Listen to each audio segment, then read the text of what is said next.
Oke, baik, teman-teman. Kita mulai pelajaran kita malam hari ini. Bismillahirrahmanirrahim. Assalamualaikum warahmatullahi wabarakatuh. Selamat malam semuanya. Ya. Kita bersyukur bisa berkumpul, bisa bertemu ya dengan teman-teman semua di kesempatan malam hari ini. Tentunya dalam keadaan sehat semuanya. Dan agendanya untuk malam ini kita melanjutkan pembahasan materi yang kemarin atau minggu kemarin ya, itu belum selesai, yakni tentang bab ekosistem. Sebelumnya kita udah sampai di konsep bentuk-bentuk interaksi dari makhluk hidup. Maka ada interaksi yang sifatnya intraspesifik dan ada interspesifik ya. Maka kalau intra itu dari kata intra artinya dalam, maka ini adalah interaksi antara individu yang mana mereka masih satu spesies ya. Sementara kalau interspesifik artinya interluar, maka dia adalah bentuk interaksi antar individu di mana mereka berbeda spesies. Maka yang inter pembagiannya banyak ya. Teman-teman saya kira udah dibaca dan kita udah jawab seingat saya beberapa soal ya. Bisa kita skip, ini mudah. Ini kemarin udah. Oh ya. Seingat saya ini belum. Ini ada beberapa pernyataan tentang bentuk interaksi istilahnya parasitisme. Ya, ringkasnya parasitisme itu bentuk interaksi simbiosis yang mana makhluk hidup yang mengalami interaksi ini satunya diuntungkan sementara pasangannya atau disebut dengan istilah inang itu dirugikan. Maka ternyata parasitisme atau parasit itu jenisnya banyak. Ada parasit dari kelompok bakteri, ya. Ada parasit dari kelompok jamur, ada parasit dari kelompok protista, ya. Kemudian ada parasit dari kelompok tanaman, ya. Bahkan dari kelompok hewan juga ada parasit. Misalnya nyamuk, kemudian cacing perut ya, atau kelompok cacing-cacing yang menjadi inang di tubuh manusia atau hewan yang lain gitu. Maka parasit ini jenisnya banyak begitu. Nah, untuk tanaman, parasit itu terbagi 3. Nah, di sini ada contoh soalnya, ada istilah parasit fakultatif, hemiparasit, dan ada istilah parasit obligat. Ada yang udah nyoba baca apa udah? Ya, boleh, manusia boleh. Parasit. Jangan jadi parasit. Pak Rasid. Nah, kalau parasit boleh ya. Jangan jadi parasit buat orang lain. Coba ada yang bisa nebak nih dari A sampai E untuk soal ini? Kira-kira yang benar ya? Artinya ada 4 pilihan yang salah posisi begitu atau salah. Sorry.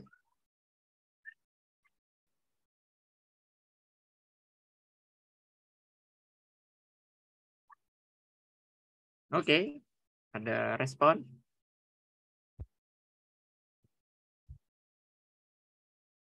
Ya, betul Awen ya.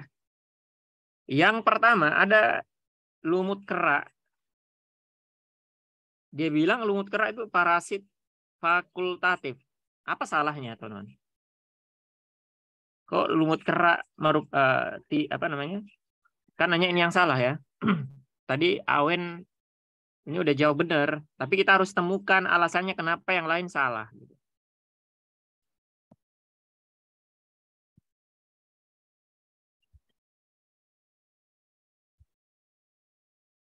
Pertama, lumut kera udah kita bahas, saya ingat saya ya. Lumut kera itu kita bahas kemarin di konsep suksesi. Dia ini adalah organisme perintis yang mana dia merupakan bentuk simbiosis mutualisme dia. Jadi bukan konsep simbiosis parasitisme. Dia simbiosis mutualisme antara jamur dengan alga. Ya, dua-duanya saling diuntungkan, maka bukan parasit. Kemudian yang C, tanaman kantung semar ya, merupakan parasit fakultatif. Maka ini juga salah gitu ya. Jadi ini poinnya salah fakultatifnya gitu. Ini kalimatnya juga salah, dia bukan parasit. Tapi dia adalah satu di antara sedikit dari contoh tanaman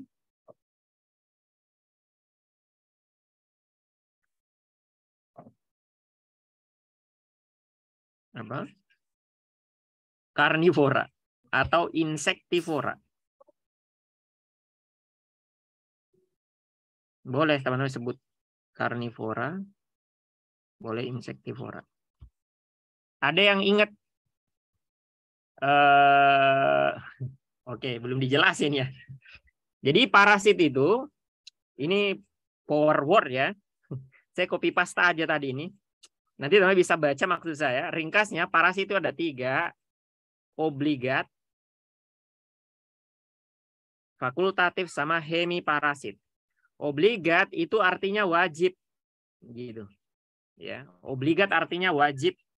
Kenapa dia? Dia itu cirinya adalah semua makanannya murni dari inangnya. Dia nggak bisa membuat makanannya sendiri, gitu. Ini kan ngomongin tanaman ya. Maka dia masuk kelompok tanaman, dia kingdom plantae tapi nggak bisa fotosintesis, gitu. Maka dari itu meskipun dia tanaman, ya, dan dia nggak bisa fotosintesis ini, jadinya dia makan dengan cara jadi parasit, gitu. Ya, semua nutrisinya ambilnya dari tanaman lain biasanya. Contohnya itu kemarin ada apa itu? Nah, ini bunga bangkai ya, atau Rafflesia arnoldi. Yang pilihan delta ini, delta tumbuhan Rafflesia arnoldi termasuk parasit obligat. Rafflesia arnoldi. Cendana tidak digolongkan sebagai, oh sorry. Saya nggak fokus bacanya nih. Kok jadi benar nih? Yang delta ini benar ya. Tumbuhan Rafflesia arnoldi termasuk parasit obligat. Dia wajib jadi parasit. Kenapa? Karena dia warnanya gini ya. Dia nggak bisa fotosintesis, maka dari itu dia sepenuhnya ngambil nutrisi dari inangnya.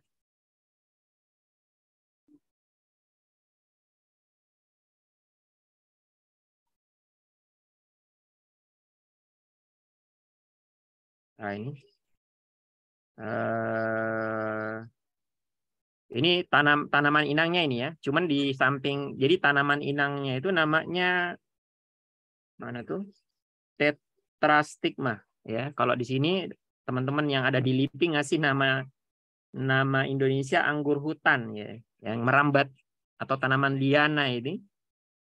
Nah, nanti di bagian di mana di tanah itu nanti ada bagian dari Rafflesia arnoldi ini yang apa namanya, semacam akar gitu ya, masuk ke jaringan dari tanaman inangnya terus menyerap gitu.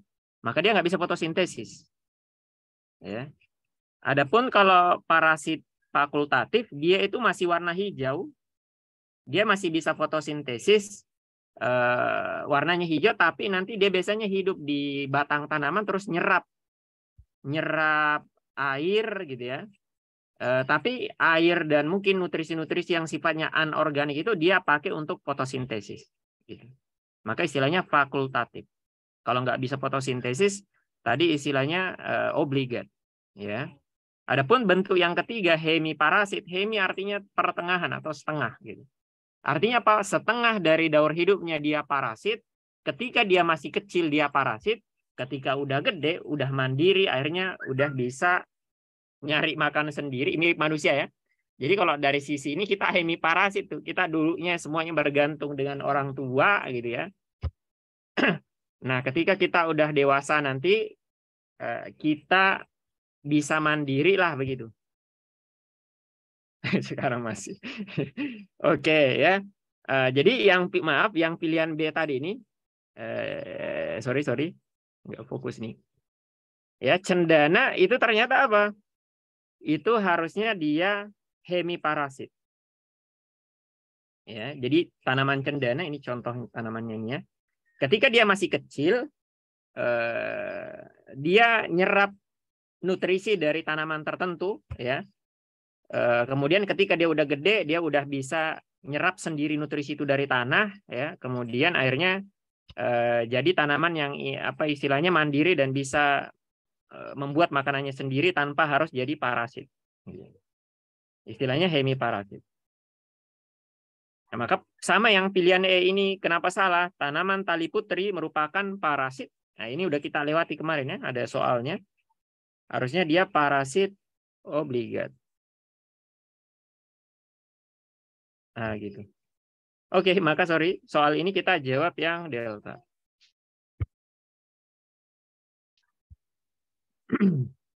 Tadi ada pertanyaan apa tuh? Sorry, ada diskusi ya. Lumut kera ada jenisnya, ya benar. Tergantung jenis jamur dan alga yang bersimbiosis, ya. Jamurnya biasanya dari kelompok Ascomycota atau Basidiomycota, sementara jamurnya dari kelompok alga hijau atau alga biru gitu. Maka jenis lumut kera yang dibentuk juga hasil simbiosis itu berbeda begitu ya. Betul? Ada jenisnya.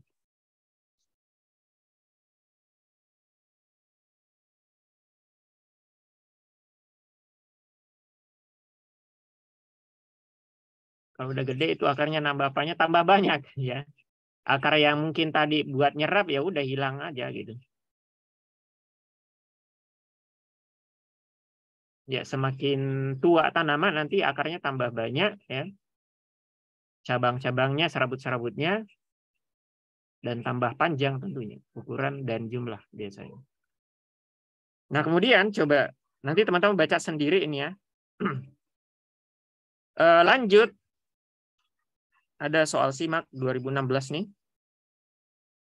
Pernyataan yang tidak tepat tentang interaksi parasitik. Nah, yang salah artinya. Dari 5 pilihan, teman-teman harus mencari ya, yang mana yang salah gitu tentang parasit.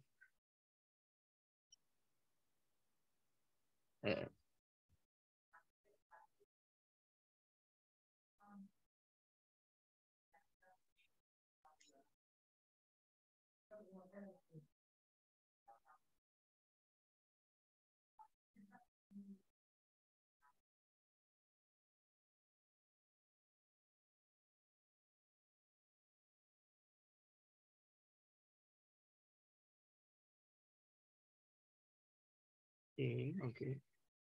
D, C, A.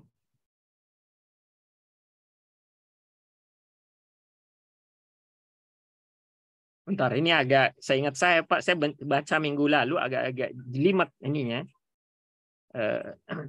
Apa namanya? Ada apa namanya? Oke, yang pertama, parasit hanya mengambil makanan tanpa membunuh inangnya.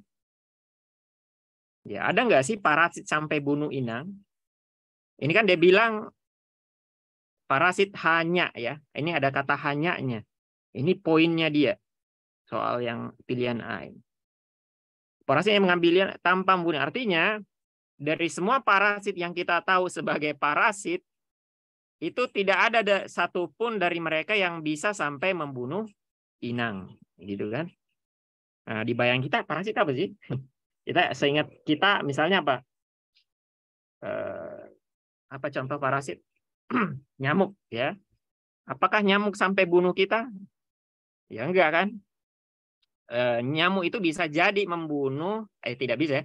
Nyamuk itu bisa jadi membunuh maksud saya kalau dia bawa apa namanya parasit apa istilahnya patogen tertentu gitu ya, misalnya virus DB gitu, dia bawa DB ke sana tapi bukan nyamuknya kan yang bunuh gitu. Tadi virusnya ya, atau mungkin plasmodium kalau penyakit malaria gitu. Jadi nyamuk ini vektor dari banyak penyakit dan dia juga parasit gitu, ya. Termasuk juga cacing-cacing ya. Kalau cacing-cacing nggak sampai bikin mati tapi paling bikin kurus gitu ya. Meskipun ada juga mungkin yang bisa sampai kronis, misalnya dia nyerang hati ya. Kalau hati rusak kan apa namanya parah juga nanti efeknya gitu.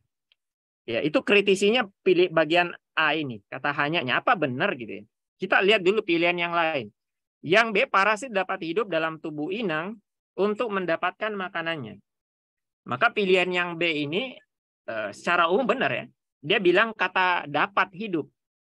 Seandainya dia bilang hanya hidup di dalam tubuh inang, itu baru salah gitu. Kenapa? Karena parasit itu ada dua. Ada istilah ektoparasit, ada endoparasit gitu kan. Kalau ekto artinya dia hidup di luar, secara umum di permukaan tubuh inangnya, kayak kutu gitu kan. Misalnya ini, mungkin pernah dengar istilah skabies. Skabies ini ada skabies, dia awal di permukaan ya. Nanti dia masuk ke dalam sana ya, dan masuk ke jaringan kulit, dan dia masuk ektoparasit, nggak sampai ke darah atau ke jaringan, kemana, ke dalam organ-organ, dia di permukaan atau di kulit.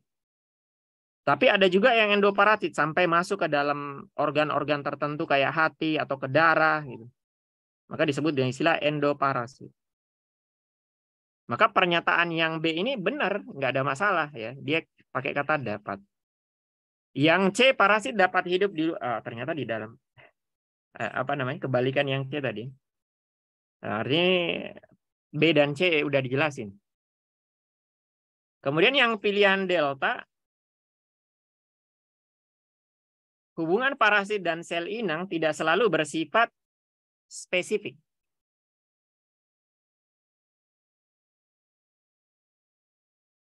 Hubungan parasit dan sel inang tidak selalu bersifat apa? Spesifik. Jadi sebagian besar agen penyakit itu teman-teman sifatnya spesifik gitu. Ya. Virus corona itu secara umum menyerangnya tadi manusia gitu ya.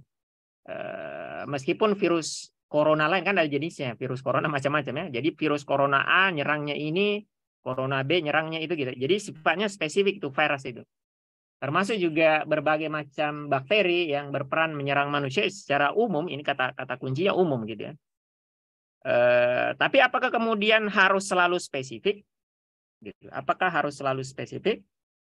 Jawabannya enggak juga ya. Jawabannya enggak juga. Misalnya ada parasit namanya toxoplasma nih, ya, yang perantaraannya pakai apa ini kucing, ya. Mungkin pernah dengar ibu ibu hamil ya, jangan deket-deket kucing gitu katanya ya. Kenapa? Karena kucing itu bisa jadi perantaraan dari suatu protista namanya toxoplasma yang nanti ternyata salah satu inang utamanya adalah manusia. Ternyata apa? Selain manusia dia juga jadi inang dari beberapa kelompok hewan. Ya, ternyata bisa masuk ke tikus atau mungkin merpati atau bahkan kucing juga gitu. Artinya apa? Tidak mesti parasit itu spesifik gitu ya. Ada juga dari mereka yang non spesifik inangnya. Maka pilihan delta ini nggak ada masalah. Kemudian yang pilihan E, mekanisme interaksi parasit inang tidak sama dengan sifat mangsa pemangsa.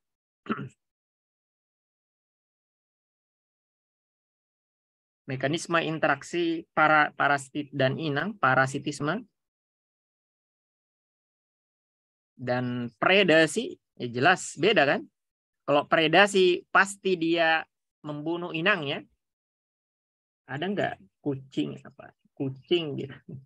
Apa harimau nangkep mangsa? Saya ambil kakinya aja deh. Nanti besok-besok baru saya ambil bagian yang lain kan enggak? Mesti dia bunuh dulu gitu ya. Nanti dia bunuh dulu, baru nanti akhirnya dia bisa makan utuh semuanya atau sebagian mangsanya tadi. Tapi kalau parasit ya sambil hidup inangnya dia hisap nutrisinya begitu. Maka mekanismenya jelas beda, meskipun ada persamaan dari sisi sama ada diuntungkan dan ada dirugikan. Dari sisi itu persamaannya. Maka untuk soal ini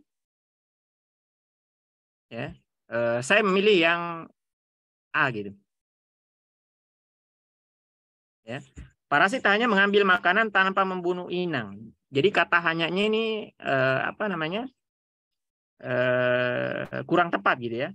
Meskipun sebagian besar parasit mungkin yang kita kenal itu tidak sampai membunuh inang, tapi beberapa jenis parasit itu bisa sampai membunuh inangnya. Jadi di antara jenis parasit yang mungkin kita kira bukan parasit, apa sih parasit itu? Parasit artinya dia hidup dengan cara ngambil nutrisi dari inangnya. Contohnya apa ya? Semua bakteri-bakteri penyebab penyakit itu masuk ke tubuh inang gunanya buat ngambil buat ngambil nutrisi, dan mereka lah salah satu di antara jenis parasit-parasit gitu.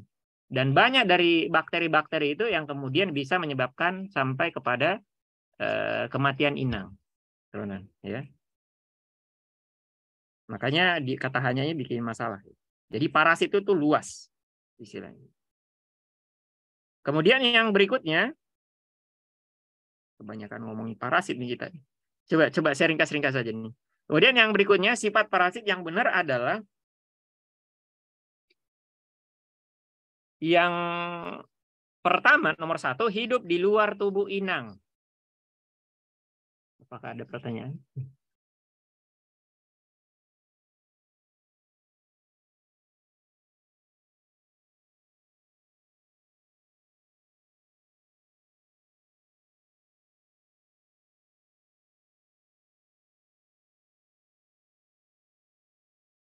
Oke.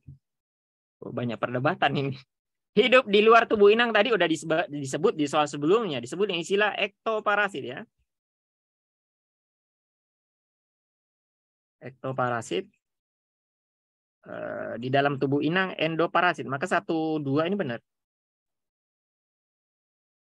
1 benar, poinnya 3 benar. 1 kan pasangannya 3. Jadi dia memperoleh nutrisi itu digunakan diantaranya sebagai sumber energi. Ya, meskipun bukan tujuan satu-satunya. Makanan itu udah saya berulang kali sebutkan gunanya minimal 2, dan itu kegunaan itulah yang paling utama. Pertama sebagai sumber energi, yang kedua adalah sebagai batu bata untuk nyusun tubuh mereka. Gitu.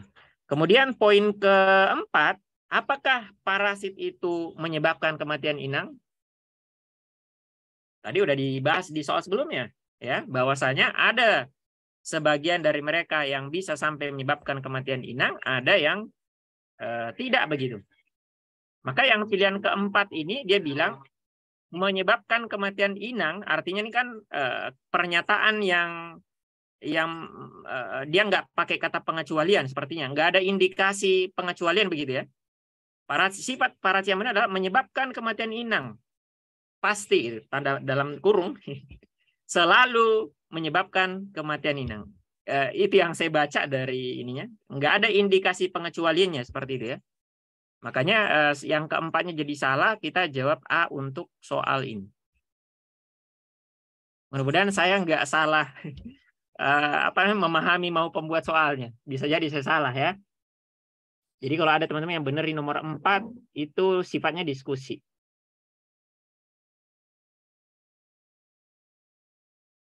Sifat parasit mungkin menyebabkan kematian inang kalau pengen benar. Bisa mungkin saja, bisa begitu kalimatnya. Mungkin menyebabkan kematian inang. Mungkin ya, mungkin tidak. Kemudian nomor berikutnya, sorry banyak banget pertanyaan soal parasit. Interaksi antar organisme yang salah. Jadi nggak cuma parasit kalau ini. Interaksi antar organisme yang salah satunya memperoleh keuntungan dan yang lain mengalami kerugian dapat ditemukan hubungan antara siapa dengan siapa. Ayo, responnya. Mana satu untung satu rugi gitu. Pasti itu.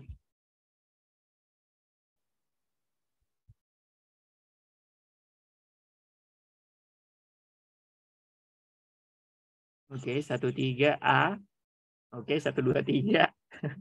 Tadi yang udah ya. Ini 123. Hewan herbivora dan tanamannya jelas. Tinggal nomor 4. Betul, ya. Sisa diskusi nomor 4. Tumbuhan produsen dan pengurai.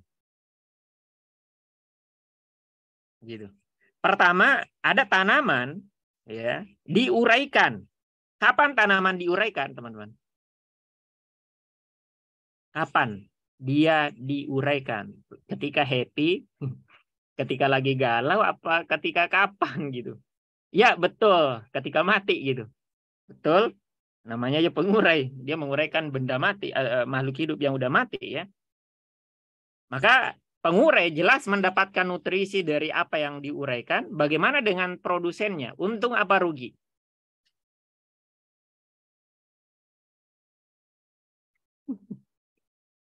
Ya enggak untung enggak rugi, mau enggak bisa dilekatkan kata untung dan rugi dengan sesuatu yang mati gitu kan. Oke, maka yang keempatnya ini salah, kita jawab kalian bisa nih. Bentar, yang salah ya, sorry. Yang salah artinya D 4 saja. Nah, ini cuman ngomongin penyakit kaki gajah ya. Vektornya itu nyamuk. Jadi ada orang sakit kaki gajah, terus ngapain? Dia digigit nyamuk. Gitu. Terus nyamuknya ini yang masih ini nyamuk polos nih, nggak tahu apa-apa gitu ya. Terus nyamuk gigitnya apa orang yang kena kaki gajah ini mungkin larva atau telurnya kebawa oleh dia gitu ya. Sehingga nanti dia nyari orang lain yang masih sehat gitu ya. Nah, terus digigitlah orang ini, masuk ke mana? Ke darahnya. Kan dia ngisap darah. Dari darah dia kemana? Jawabannya ke pembuluh limfa. Dari pembuluh darah, dia ke pembuluh limfa. Gitu ya. Sehingga efeknya apa? Di antara fungsi pembuluh limfa, itu adalah mengembalikan cairan darah yang masuk ke jaringan, balik lagi ke darah gitu.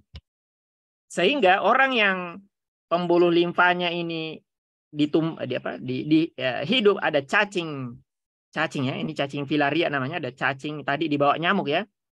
Cacing filaria itu akhirnya hidup di pembuluh limfa ini menghambat menghambat pembuluhnya ini sehingga pembuluh limfa itu nggak bisa ngembaliin cairan yang keluar darah ke jaringan balik lagi ke darah gitu, sehingga terjadi penumpukan cairan di jaringan, disebut gejalanya edema.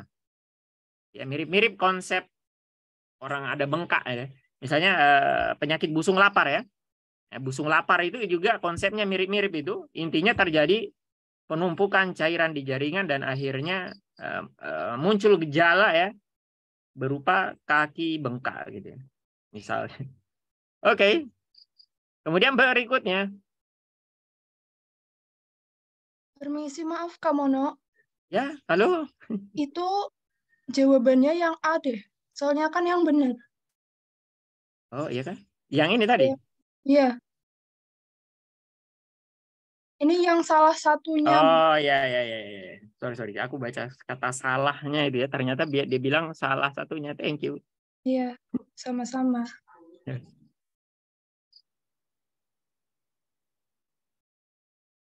Oke, thank you responnya teman. Itu nunjukin teman-teman nggak lagi ngantuk ya.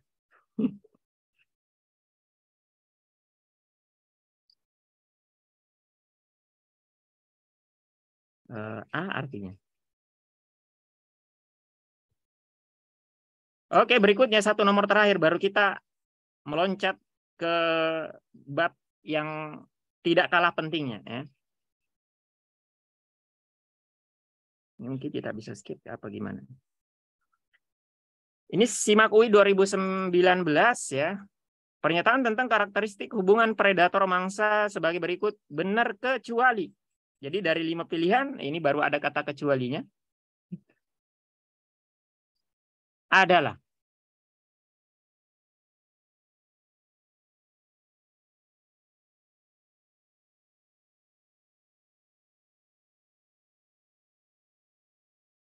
Ada yang respon?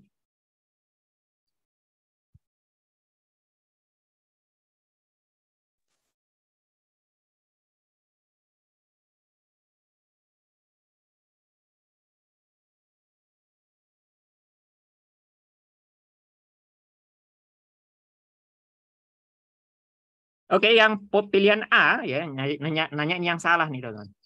Jadi yang soal ini nanya salah. Kenaikan populasi mangsa, ya, misalnya jumlah, kalau di sini ada gambar kelinci gitu ya. Predatornya entah serigala apa rubah nih, yang bisa bedain. Yang A, kenaikan populasi mangsa sering diikuti oleh kenaikan atau peningkatan populasi pemangsa. Jadi ketika meningkat jumlah kelinci, tambah banyak kelincinya, nanti serigalanya jadi bisa tambah banyak juga gitu kan. Ya wajar gitu. Maka yang A ini tidak ada masalah sepertinya kan. Tidak ada masalah. Itu makanya kenapa ketika yang warna hijau ini naik, ini juga ikutan naik gitu kan. Ini naik, naik gitu kan. Ini belum balik tuan. Nah, kurang lebih yang A itu benar. Kenaikan populasi pemangsa diikuti oleh penurunan populasi pemangsa. Kebalikan ketika benar-benar jumlah pemangsa serigalanya udah benar-benar banyak begitu kan, maka dia akan nanti tambah banyak, dia akan memakan banyak kelinci tadi, sehingga ada waktu di mana populasi kelinci benar-benar turun begitu. Ada begitu kan? Nah, contohnya ini tadi, ketika populasinya udah puncak ini dia turun nih teman-teman. Kemudian yang pilihan C, kamuflase adalah adaptasi yang melindungi mangsa. Kamuflase apa? Kamuflase macam-macam ya. Intinya dia dengan alam menyatu, terserah dengan cara bagaimana, entah dari bentuk dan warna biasanya. Jadi cara kamuflase pada kelompok hewan itu dua. Kalau enggak tentang bentuk, dia akan mengikuti warna dari lingkungannya. Gitu kan? Entah hewan apa ini. Ya, ini kira-kira hewan apa nih yang mirip daun-daunan. Nah, maka ini dari sisi bentuk sekaligus warna, dua-duanya dia ikuti ya. Ada yang bilang bunglon, kayaknya bukan deh. Ya kalau bunglon ya masuk dari sisi warna biasanya kalau bunglon ya. Terus ada ini hewan ini kucing apa ini? Jadi dia mengikuti warna lingkungannya. Ular mengikuti warna. Ini juga ada burung hantu ya kayaknya, burung hantu ya, termasuk juga serigala ini mengikuti warna lingkungan. Jadi dua hal biasanya kalau dari enggak bentuk warna gitu ya. Apakah adaptasinya selalu melindungi mangsa? Ya tidak juga. Predator ya seperti ini juga, dia menyerupai warna lingkungan sambil nunggu mangsanya gitu kan. Sama kayak ular gitu kan. Jadi secara umum nggak mesti tentang mangsa, tapi juga pemangsa atau predator juga biasa menggunakan kamuflase sebagai cara adaptasi dia agar menangkap buruan lebih banyak gitu kan. Yang maka ini nanyain salah sepertinya C, tapi kita belum baca ke bawah, siapa tahu ada lebih salah, tapi sepertinya udah itu ya. Yang delta produksi sejumlah besar keturunan dalam waktu sangat singkat memastikan kelangsungan hidup beberapa populasi dari mangsa gitu kan. Misalnya kelinci tadi, ketika dia udah menurun banget jumlahnya tadi, maka ada kadang gitu ya, dia bisa ngasilin, dia atau sebagian besar dari mereka kemudian bisa ngasilin keturunan dalam jumlah yang banyak begitu, sehingga nanti agar dia bisa tetap mengimbangi jumlah predatornya sehingga nggak sampai punah atau habis ya.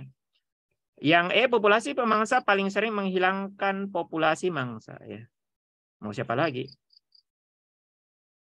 Nah, itu yang untuk soal ini.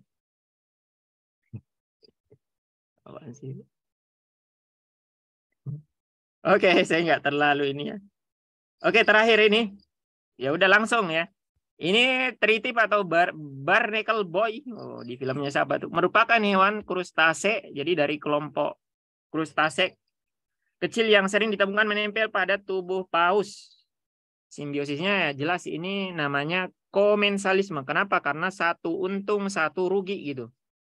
Si pausnya tidak dapat keuntungan dan juga tidak dapat kerugian, dia nggak sampai sakit lah begitu ya. Sementara si barnacle ini mendapatkan proteksi dari pemangsanya, ya, dengan dia hidup di permukaan tubuh dari si pasangannya ini. 2028 ya.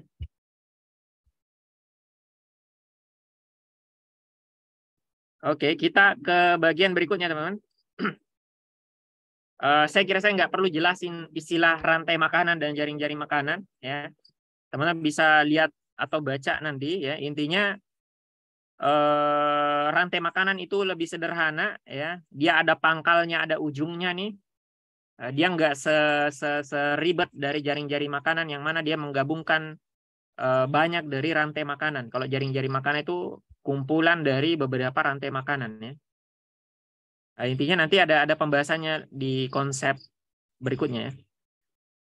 Rantai makanan itu ada dua tergantung jenis tingkatan pertamanya. Ada namanya rantai makanan perumput. Kalau tidak harus rumput ya. Yang penting bagian pangkal dari rantai makannya adalah produsen. Maka disebutlah dia rantai makanan perumput gitu. Karena ada jenis rantai makanan yang lain yang mana pangkal dari rantai makanannya bukan produsen, tapi apa? Detritus, yaitu jasad mati. Di antaranya kalau di sini ada apa ini? Daun ya. Ada daun yang jatuh begitu nanti akan dimangsa oleh detrivor, ya. Bukan bakteri, detrivor ya. Ini dimakan sama detrivor. Detrivor kemudian dimakan burung kalau di sini. Nah, jadi ini berdasarkan pangkalnya aja.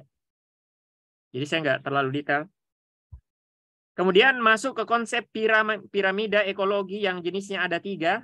Ya, bukan 4, bukan 5, bukan 2, tapi 3. Ada namanya piramida jumlah.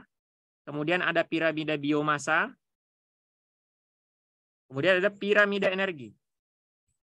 1, 2, 3.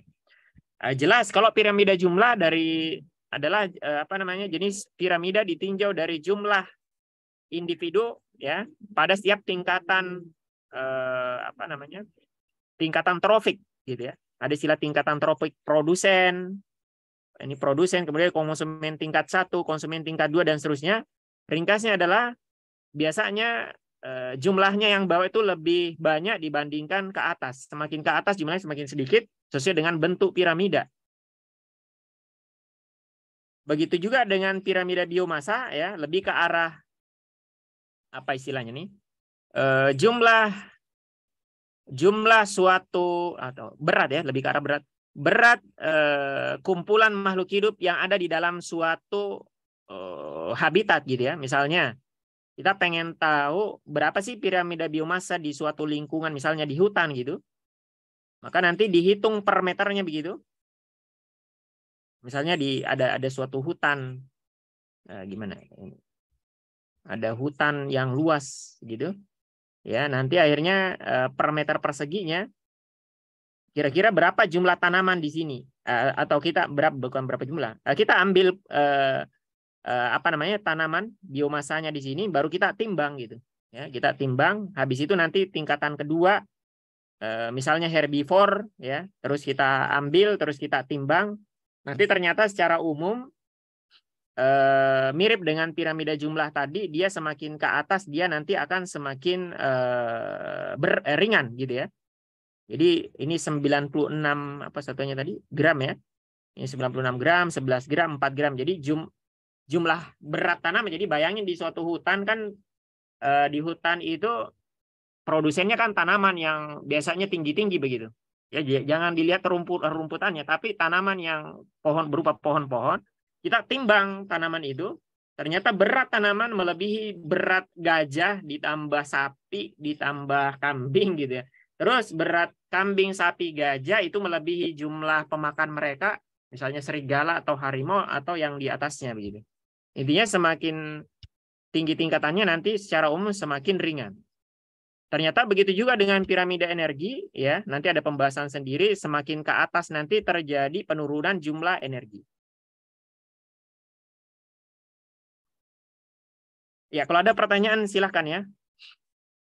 Saya kira teman-teman masih ingatlah konsepnya ini. Ringkasnya, ya, sebagai tambahan, secara umum tadi ya, bentuk piramida itu di bawahnya lebih luas, di atasnya lebih sempit. Ya. Di antara pengecualian utama adalah piramida biomasa di air, di perairan. Kenapa? Khusus di perairan, piramida biomasa di perairan, entah ini nama danau atau nama sungai atau nama laut, ya. Ini daerah perairan di mana kenapa dia jumlah atau berat dari produsennya, biomasa produsennya itu jauh lebih ringan dibandingkan herbivoranya, itu tingkatan yang di atasnya. Kenapa? Karena pada piramida biomasa di perairan, ya, produsennya itu berupa alga.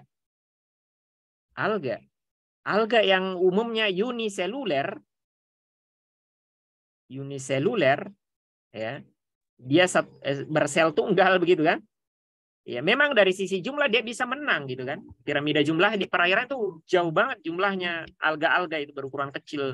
Dalam 1 meter persegi udah bisa jutaan begitu mungkin jumlahnya. Tapi kalau ditimbang mereka ringan banget gitu. Nah, maka ikan-ikan yang memakan dia, kumpulan ikan-ikan yang memakan dia jauh lebih berat gitu kan. Maka di antara yang disebutkan sebagai istilahnya piramida terbalik adalah apa yang tadi? Piramida biomasa di daerah perairan, ya. Air tawar atau air laut. Kalau yang lain secara umum sama aja. Nah, itu pengecualian satu, teman-teman. Ini contohnya. Perhatikan gambar piramida biomasa di samping. Bila urutan dari bawah ke atas, warna hijau artinya bawah, ya, adalah produsen, artinya yang hijau itu produsen, ya. Kemudian diikuti herbivora dan karnivora. Gambar manakah yang paling tepat menunjukkan piramida biomasa di laut lepas? Tadi poinnya ada biomasa di laut lepas di yang sebelumnya, teman-teman.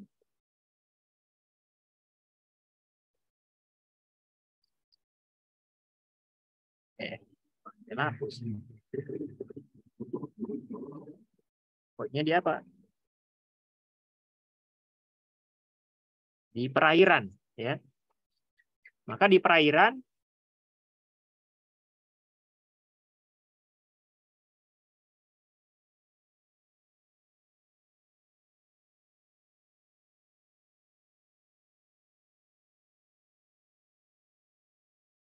trofik itu tingkatan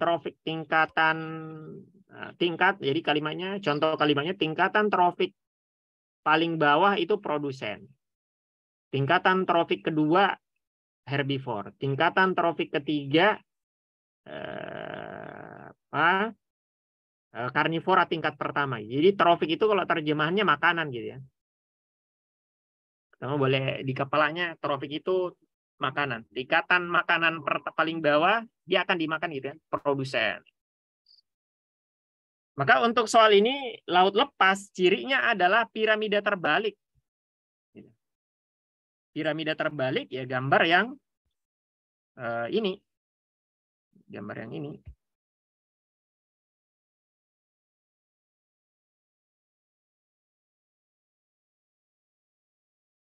Ya, satu-satunya pilihan yang menyebutkan bahwa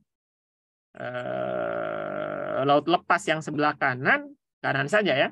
Karena kalau tengah juga itu terlalu jauh bedanya antara produsen dan konsumen di atasnya, itu hanya pilihan yang E. Gitu. Jadi piramida terbalik yang produsennya itu jumlahnya lebih sedikit gitu, ya, lebih sedikit. Tapi kok dia nggak habis-habis? Kalau dia lebih sedikit dibandingkan ikan yang memakannya, kok dia nggak habis-habis gitu? Alga itu kok nggak habis-habis? Alga umumnya uniseluler misalnya. Kenapa nggak habis-habis? Karena dia bisa cepat pembelahan dirinya sehingga dapat memenuhi atau mengimbangi herbivornya. Ya, betul. Herbivora itu tingkat tropik pertama. Produsen. Produsen tingkat tropik pertama, kemudian konsumen tingkat herbivora tingkat tropik kedua gitu ya. Nanti saya jelasin di mana. Ada nanti istilah aliran energi dan aliran energi dan siklus materi ya. Ada babnya sendiri. Jadi saya nggak ngulang 2 kali gitu.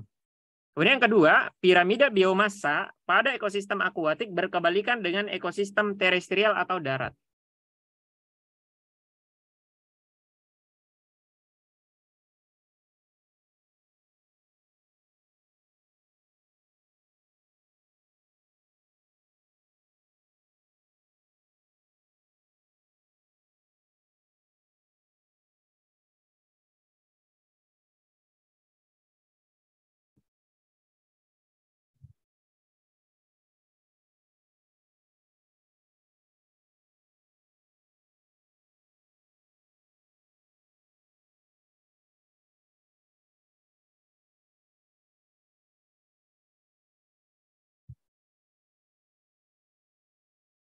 Oke.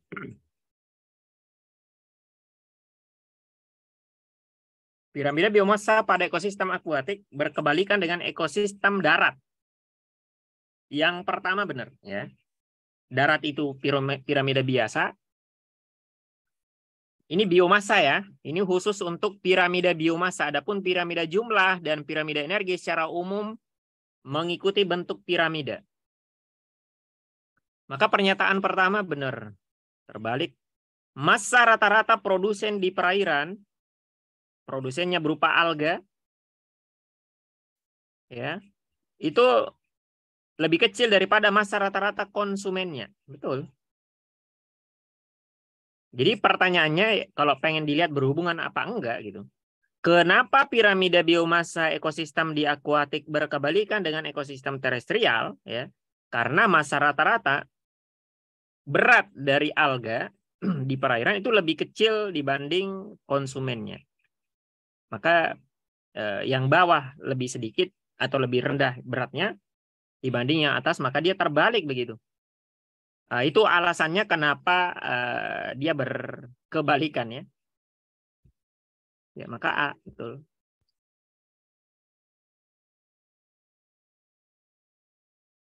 Ini piramida jumlah mudah. Nanti kita balik ke sana kalau ada waktu sisa nanti. Saya ke bagian yang paling pokok ya.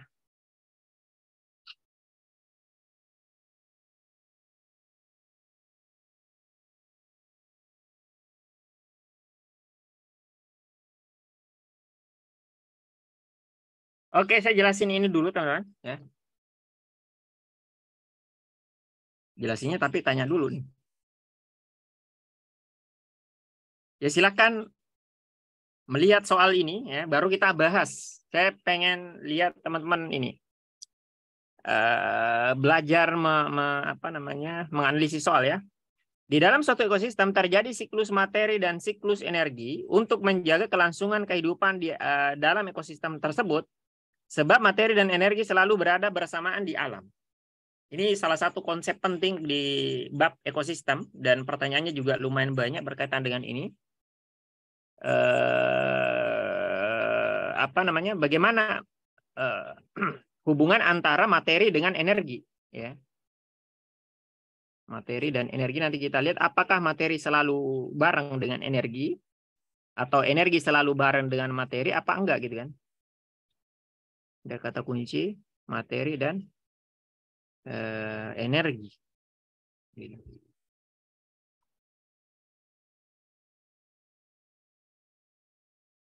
Materi itu semua yang bisa diukur. Semua yang bisa diukur. Atau materi itu mungkin sederhananya kalau di sini zat kimia. Zat kimia, molekul kimia. Baik organik maupun anorganik. Terbagi dua.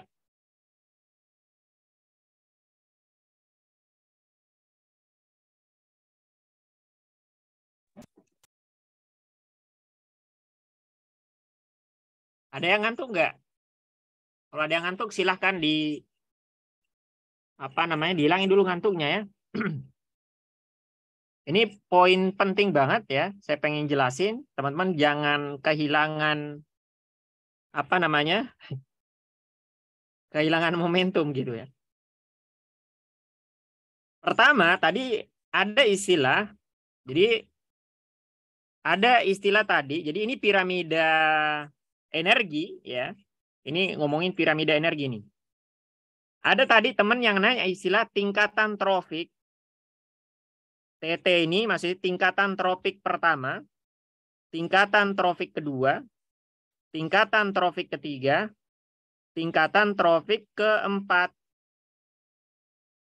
Iya. Ternyata tingkatan tropik pertama pasti produsen. Ya. Tingkatan tropik kedua pasti konsumen primer. Gitu. Tingkatan tropik ketiga pasti konsumen sekunder. Tingkatan tropik keempat pasti konsumen tersier. Gitu. Apa sih contohnya? Ada apa contohnya produsen, teman-teman? Rumput dimakan belalang. Belalang dimakan apa? Yang makan belalang? Kodok ya. Anggaplah yang sering dicontohin aja nih. Katak dimakan ular. Ular dimakan apa gitu. Dan seterusnya. Nggak ada hentinya nanti ya. Nah, ternyata tingkatan tropik pertama tadi berupa produsen. Tingkatan tropik kedua berupa konsumen primer. Konsumen tingkat pertama. Artinya sama dengan konsumen tingkat pertama. Kan? Kemudian ini tingkatan tropik ketiga artinya apa? Konsumen tingkat kedua karena produsen bukan konsumen atau konsumer. Nah, konsumer tingkat kedua, ya. Ini artinya apa? Konsumen tingkat ketiga. Nah, itu istilah-istilahnya tadi. Kemudian berikutnya poinnya. Nanti D34 saya jelasin di sini ya, teman-teman. Makanya dengar, simak nih. Pertama, ini kalimatnya teman perhatikan. Ini ngomongin apa sih tadi? Poinnya adalah energi dan materi gitu ya. Energi dan materi.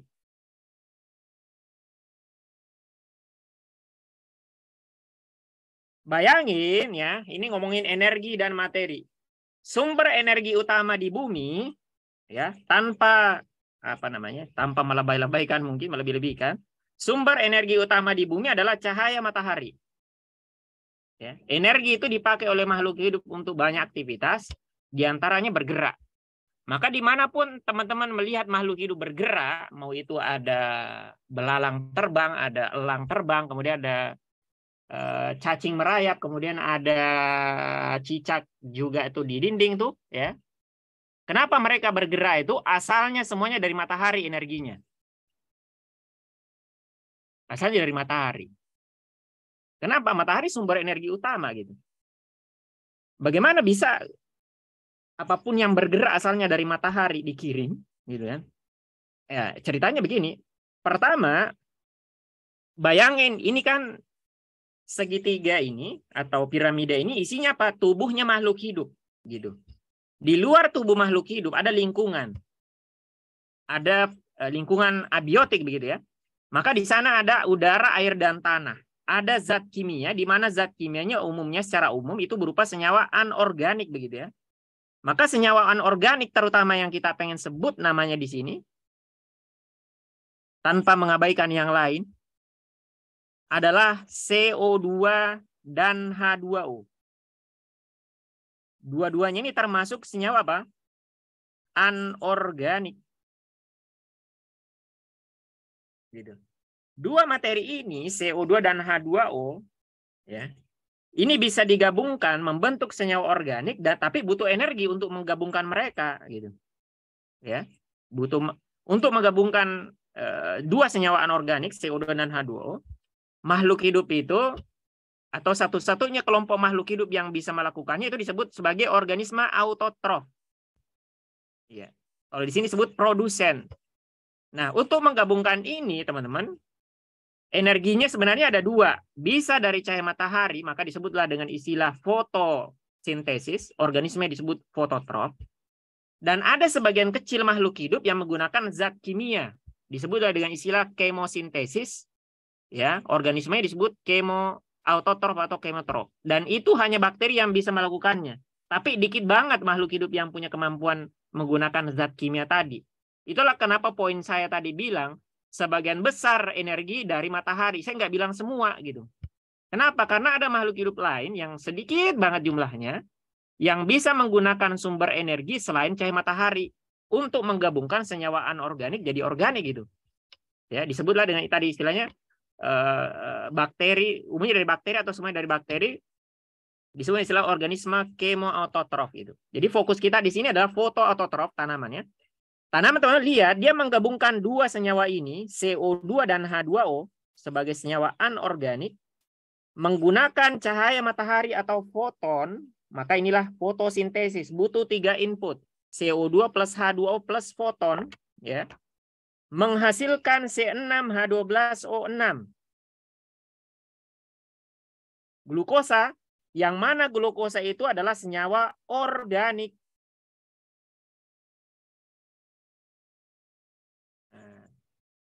Maka terbentuk senyawa organik. Jadi poinnya produsen, ya, produsen atau autotrof adalah organisme yang bisa mengkonversi senyawa anorganik jadi organik. Itu poinnya dia. Nah, makanya senyawa organik ini, tadi saya udah ngomong berulang kali, organik itu gunanya dua tadi. Senyawa organik ini dimanfaatkan untuk energi buat bergerak, ya, dan juga untuk membentuk tubuh makhluk hidup tadi. Dia jadi batu bata untuk nyusun sel-sel, jaringan, dan organ dari organisme tadi gitu. Maka ketika produsen ini, bayangin di sel-sel tubuhnya, di jaringan tubuhnya, di tubuhnya, di daunnya, di akar batangnya, itu ada senyawa organik. Ya, ada glukosa dan teman-temannya, dimakan sama konsumen tingkat pertama, dimakan sama belalang. Apa yang terjadi? Pindahlah senyawa organik ini ke tubuh makhluk hidup kedua dalam bentuk senyawa organik juga gitu. Kenapa? Karena konsumen primer nggak bisa membuat senyawa organiknya sendiri gitu. Jadi dia mengambil senyawa organik langsung dari makhluk hidup yang punya. Nah, jadi berpindahlah ini, terjadi perpindahan senyawa organik dari satu makhluk hidup ke makhluk hidup yang lain. Gitu. Terus konsumen tingkat primer dimakan konsumen tingkat ketiga atau konsumen sekunder di sini maksud saya, ya, tingkat kedua. Dalam bentuk apa? Ya, yang pindah senyawa organik. Ya. Begitu juga sampai kemudian konsumen yang terakhir, mereka mendapatkan senyawa organiknya dari makhluk hidup di bawahnya. Berpindahlah senyawa organik yang satu ke makhluk hidup yang lainnya. Terjadi perpindahan senyawa organik. Nah, tadi ada pernyataannya. Apakah selalu materi bersamaan dengan energi, gitu ya? Maka senyawa organik ini tadi dia berupa zat kimia, dia berupa glukosa, lemak atau protein. Dia materi sekaligus energi gitu.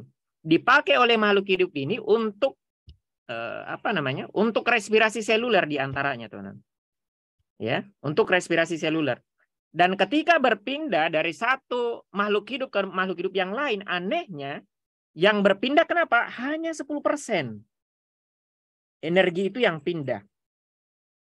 Ketika dimakan lagi oleh yang atasnya 10%. Jadi semakin naik ke atas ya, efisiensinya semakin rendah. 10%. Gitu. Jadi bayangin ada kambing makan rumput begitu. Yang jadi daging hanya 10%. 90% yang lain kemana gitu ya pertanyaannya. Maka jawabannya, ada yang tahu jawabannya? 90% yang lain itu dilepaskan oleh makhluk hidup tadi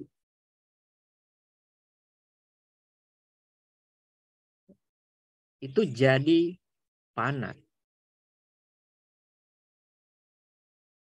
Dan ini panas energi. Energi panas.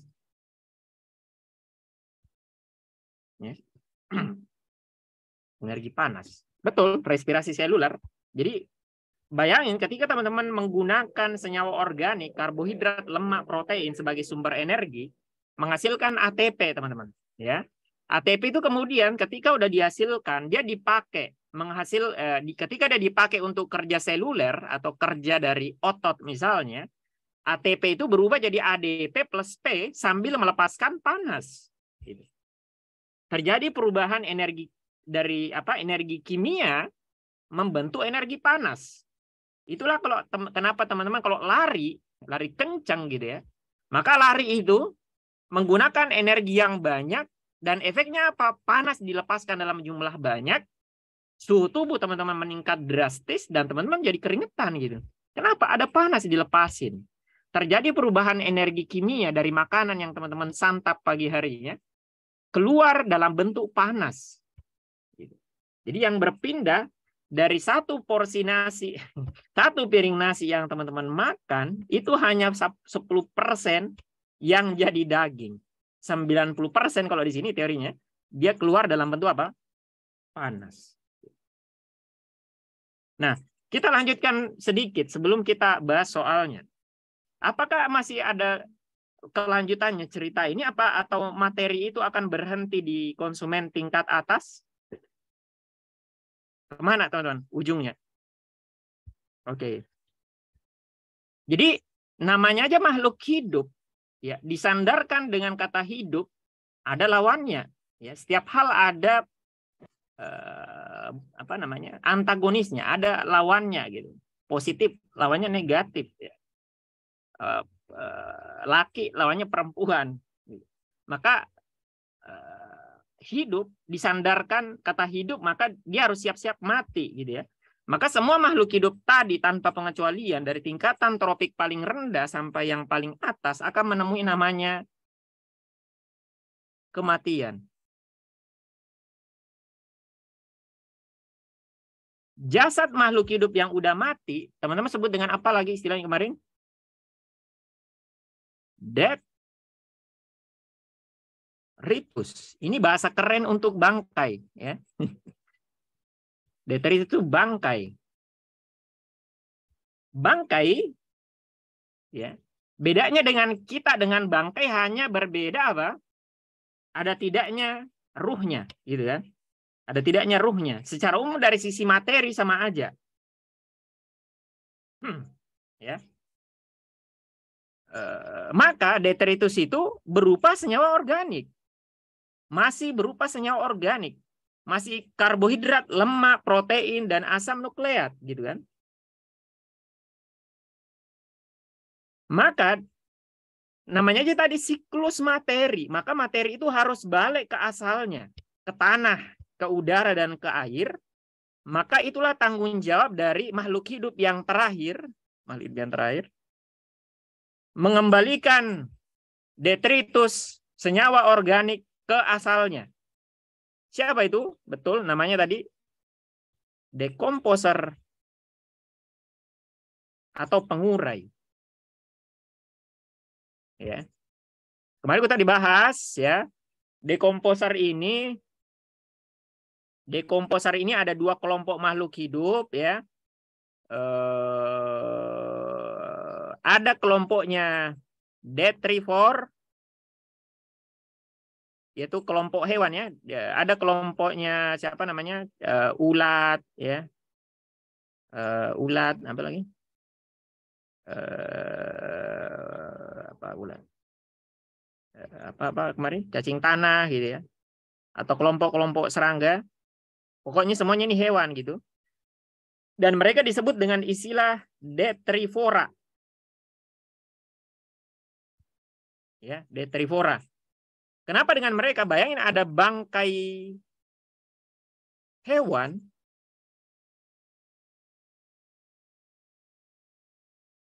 Ada bangkai hewan. Ya. Mereka uraikan, bayangin ada tikus apa kucing mati gitu ya. Maka nanti sama mereka dikecil-kecilin gitu. Kayak gini kemarin saya gambar. Ingat saya. Mereka kecil-kecilin begini. Yang mana detritus ini tadi berupa senyawa organik. Ulat, cacing, dan tanah ini tidak bisa merubah senyawa organik jadi organik. Dia hanya mengecil-ngecilkan senyawa organik tadi. Sehingga nanti lebih mudah diuraikan oleh kelompok berikutnya. Itu kelompoknya bakteri dan jamur. Inilah dekomposer sesungguhnya. Bakteri dan fungi. Kenapa? Mereka ini mampu merubah senyawa organik menjadi anorganik beneran. Gitu. Kalau ini hanya merubah senyawa organik yang gede, organik berukuran besar, gitulah, menjadi organik yang lebih kecil. Jadi dia nggak bisa merubah organik jadi anorganik. Organik tetap organik, cuma lebih kecil gitu. Sehingga si bakteri nanti, kalimatnya kemarin, fungsi dari detrivora adalah memperluas bidang permukaan dari suatu detritus, gitu ya. Sehingga nanti bakteri-bakteri itu bisa hidup bisa merombak mereka lebih cepat, gitu. Jadi kalau dia bakterinya langsung ke mana ini? Ke hewan ini tadi kan luas permukaannya lebih kecil ya. Tapi ketika udah dirombak lebih kecil nanti luas permukaan lebih besar. Kalimatnya begitu kemarin, ya. Sehingga nanti akhirnya terbentuklah senyawa anorganik berupa CO2 dan H2O, ya, yang kemudian dipakai oleh tanaman untuk fotosintesis dan melanjutkan siklus materinya, gitu.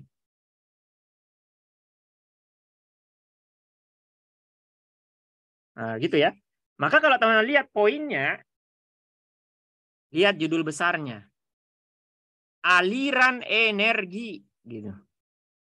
Energi itu mengalir, ya. Sementara zat kimia itu bersiklus. Jadi ada dua kata berbeda di sini. Satu pakai kata aliran, satu pakai kata siklus gitu. Ya, jadi yang kita pelajari tadi ini, teman, dua hal yang berbeda ya. Satu energi dan satu materi. Jadi kalau energi itu dia mengalir, kenapa? Kita nggak sebut bersiklus gitu. Sumbernya adalah cahaya matahari tadi, dia masuk ke tubuh makhluk hidup yang satu ke makhluk hidup yang lain, dan semuanya melepaskan energi itu dalam bentuk panas. Apakah panas itu balik ke matahari? Sehingga kita sebut dia bersiklus, maka namanya siklus energi. Jawabannya enggak, gitu kan. Maka pangkalnya energi matahari ujungnya panas. Dia ngalir, bukan siklus gitu. Beda dengan materi ya. Asalnya senyawa anorganik, kemudian masuk ke tubuh makhluk hidup dalam bentuk organik, kemudian nanti mati mereka jadi detritus berupa senyawa organik, ujung-ujung dibalikin lagi gitu. Mutar namanya siklus materi atau siklus biogeokimia, ada pembahasannya sendiri nanti. Maka soal ini tadi ya, di dalam ekosistem terjadi siklus materi dan siklus energi untuk menjaga kelangsungan kehidupan dalam ekosistem tersebut. Benar apa salah jadinya?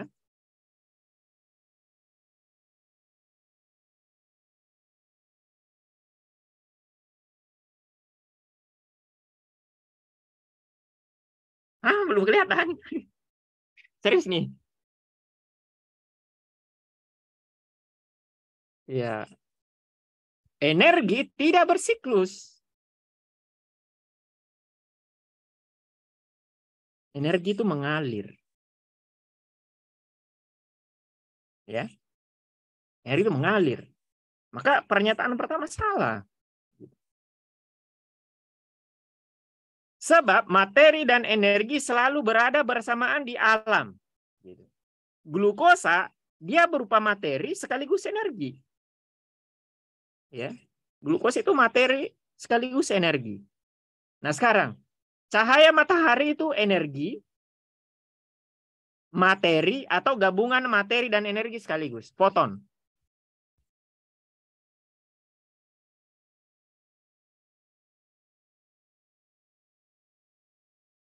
Ada materinya, foton. Kalau ngomongin materi, itu ada tabel periodik di kimia. CHON, helium, magnesium. Ah, itu materi itu. Ya. Foton itu dari sekian yang ada di tabel periodik di kimia itu dia unsurnya apa? Ada unsurnya di situ. Nah, begitu juga dengan energi panas. Dia energi, materi apa gabungan keduanya?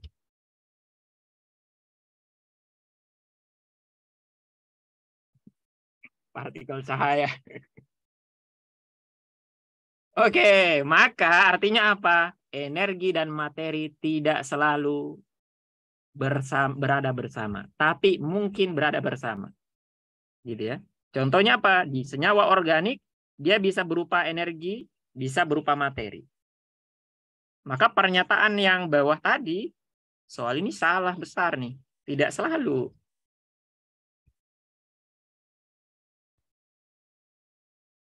Nah, ini yang pertama, ini salah. Apa namanya? Jawabannya E artinya. Oke, sebelum ke bagian berikutnya, coba teman-teman nih, sambil melekin nih. Unsur karbon, diantaranya CO2 tadi, berpindah dari atmosfer sebagai sumber karbon ke produsen, konsumen, kemudian detrifor dan berakhir di tanah, sebab unsur karbon di alam berpindah dan berubah bentuk mengikuti daur biogeokimia. Kamu no, Kak. Ya, halo? Boleh izin screenshot yang atas nggak? Oh, astaga. Yang mana, yang mana, mana? Nanti saya kirimin, yang mana? Ya ini? Ya, dah. Oke. Oh, mau sambil jawab soal ya? Oke. Ya, terima kasih. Oke. Ini dia.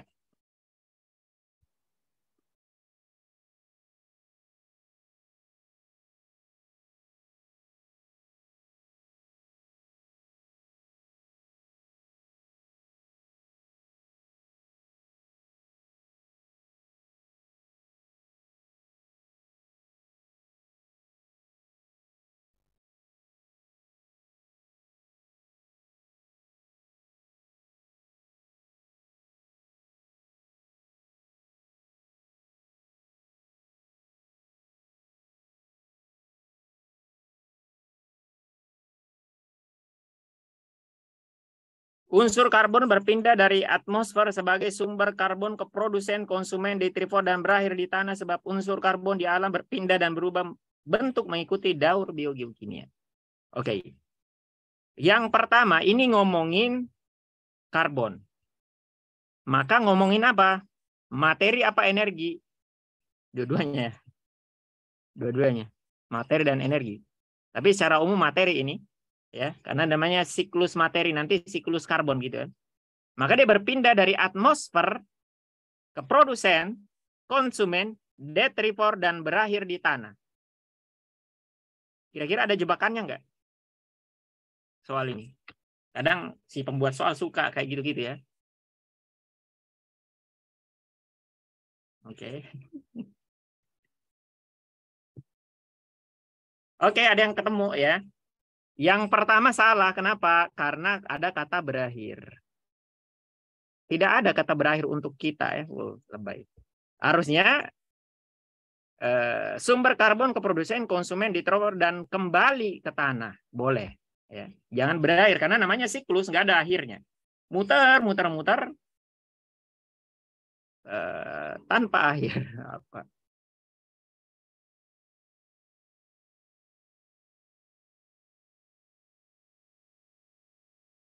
Maka boleh mungkin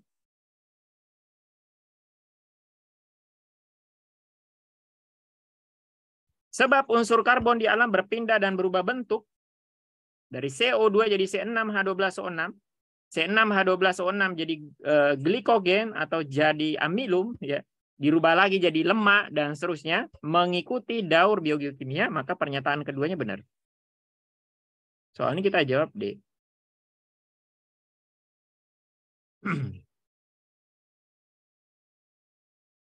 Ya, betul.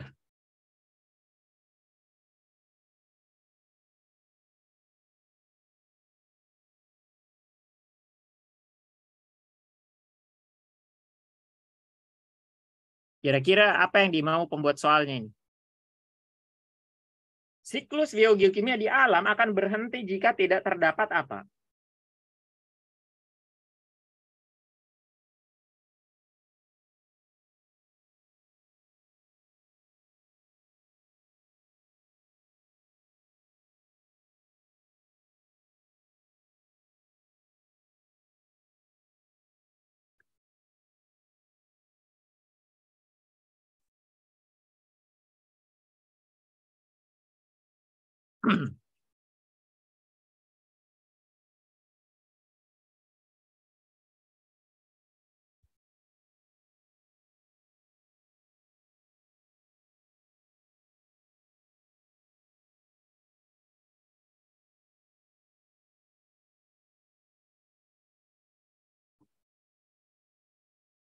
Oke, tebakannya benar semua secara umum ya. Jadi si pembuat soal mengatakan akan berhenti, ya. Artinya apa ya? Namanya siklus. Satu aja yang hilang, ya, maka akan berhenti gitu. Maka akan berhenti. Jadi secara umum semuanya benar gitu. Cuman ada sesuatu yang ingin ditekankan ke pembuat soal, ya, untuk melihat hubungan rantai dalam rantai makanan yang satu dengan yang lain, yang tanpa makhluk hidup ini benar-benar dia nggak bisa balik gitu ke alam, terutama ke mana, ke lingkungan begitu ya. Dan yang diingin siapa? Yang paling kuat diinginkan versi saya mungkin adalah si pengurai. Jadi kalau nggak ada pengurai gitu ya, maka nanti dia nggak bisa menjadi senyawa anorganik. Di mana-mana ada bangkai, secara umum ada bangkai begitu, tidak ada penguraian.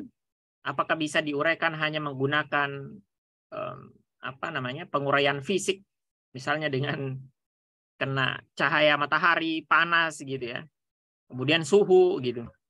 Itu kayaknya kesulitan untuk merombak senyawa organik jadi anorganik hanya dengan secara fisik gitu ya.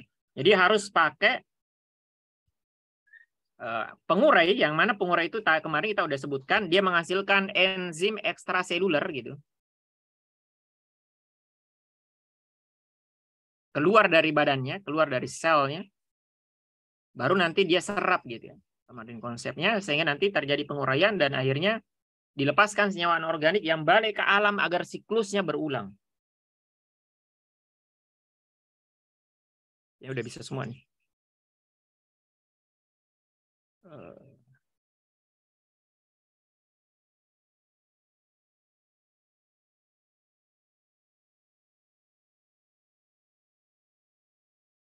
Maka itu ngomongin tadi energi dan materi secara umum ya. Nah pertanyaannya tadi, kok hanya 10%?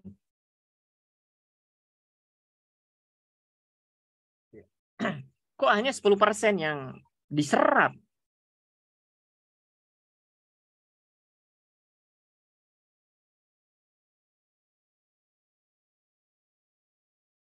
Jawabannya di sini, kawan-kawan. Pernyataan yang salah mengenai hubungan interaksi antara dua atau lebih populasi adalah ya. Jadi ini soalnya dia ngambil materi dari buku ya. Buku ini saya copy dari buku Campbell nih. Jadi misalnya ada ulat. makan daun, di daun itu mengandung energi sebesar 200 joule. Masuklah ke tubuh dari ulatnya. Ternyata ketika masuk ke tubuh ulat, ulat ini materi tadi, makanan tadi masuk ke saluran pencernaan. Ternyata 50% itu sudah hilang dalam bentuk feses. Ya, keluar dalam bentuk sampah nih. Sisanya 100 joule sisanya, ya, itu kemudian terbagi dua. Ini yang saya berulang kali tadi sebutkan. Makanan yang masuk ke dalam tubuh itu fungsinya dua. Pertama, satu dipakai untuk sumber energi respirasi seluler, ya. Sisanya dipakai untuk bikin biomasa, untuk bikin sel, untuk bikin jaringan, untuk bikin organ-organ tubuh begitu. Nah, ternyata di sini dari 100 joule yang masuk ke dalam tubuh begitu ya. Kan tadi 100 joule-nya udah hilang nih dalam bentuk feses, 100 joule sisanya kenapa? 67 joule dipakai untuk energi, ya. 33 joule dipakai untuk pertumbuhannya. Maksudnya ini untuk bikin biomasa dari tubuhnya. Untuk bikin biomolekul dari tubuhnya. Maka ada istilah efisiensi produksi yang kurang lebih tadi nilainya 10%. Hanya 10% yang pindah. Kenapa? Ada yang dibuang dalam bentuk feses, ada yang dibuang dalam bentuk panas. Itu nggak dihitung. Yang dihitung 10% itu yang jadi daging atau yang jadi biomasa. Makanya kalau kita lihat pernyataan pertama, efisiensi produksi suatu organisme adalah bagian energi yang dimakannya yang kemudian digunakan dalam respirasi. Salah gitu. Malah respirasi itu yang hilang, ya. Harusnya yang jadi biomasa. Yang jadi daging.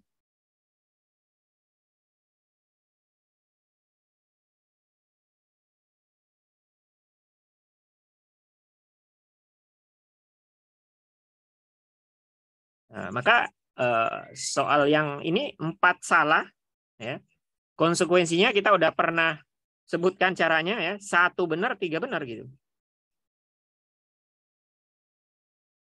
Maka pernyataan yang 1 ini, transfer energi antar tingkatan tropik umumnya memiliki tingkatan efisiensi kurang dari 20%. Tadi kan 10% itu rata-rata ya. Umumnya 10% tadi berpindah dari satu tingkatan ke tingkatan yang lain, dan 10% itu kurang dari 20%. Kalau ini artinya berapa kalau dihitung ini? 33 joule per berapa? Per 200 ya.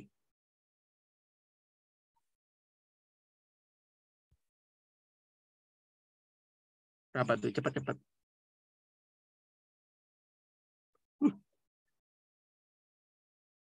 Iya, itu kalau apalagi kalau cacingan lagi, waduh. Tambah sedikit yang masuk ya.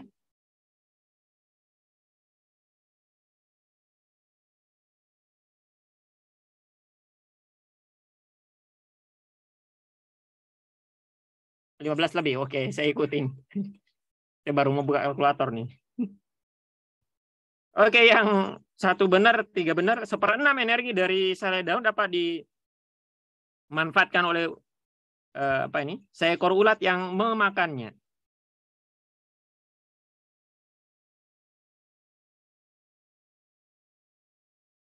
Seperenam energi dari selai daun dapat dimanfaatkan oleh seekor ulat yang memakannya.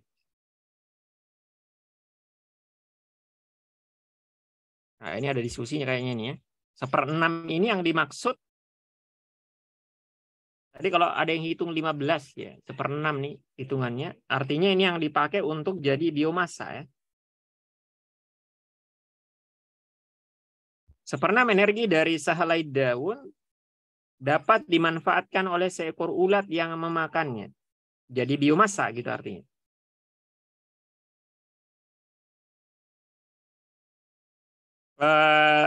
Kata dimanfaatkan, arahnya kan dimanfaatkan itu manfaatnya 2 masalahnya tadi energi. Apa ini? Energi yang ada di mana? di mana di makanan yang kita makan, manfaatnya dua tadi ya. Bisa dipakai sebagai biomasa ya, bisa dipakai untuk respirasi seluler. Kalau dari sisi manfaat. Kalau untuk jadi biomasa itu 1/6. Jadi diskusinya di situ teman-teman. Untuk saya ya, yang pilihan kedua ini saya tidak benerin. Kenapa? Karena berapa kata 1/6-nya itu dia arahnya untuk biomasa aja, padahal manfaat dari materi tadi tidak hanya itu ya, bisa juga dipakai untuk respirasi seluler. Jadi kalau pengen apa namanya mengikuti teori ini tadi, itu tidak hanya 1/6, tapi berapa itu? 50% ya, artinya kalau di sini. Sebagiannya untuk respirasi seluler, kemudian sebagiannya atau 1/6-nya untuk bikin biomasa. Maka ini kita jawab B.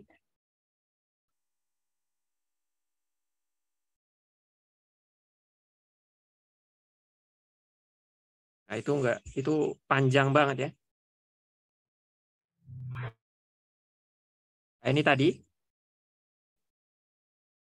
Kenapa tadi sebagian besarnya 10%, 10% ya, energi yang hilang pada saat terjadinya aliran energi dari produsen ke konsumen primer disebabkan oleh apa gitu.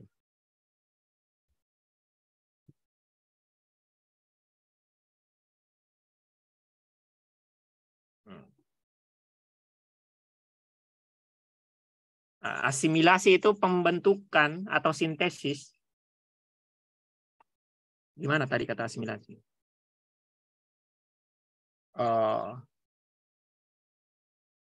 Not assimilated ini maksudnya tidak.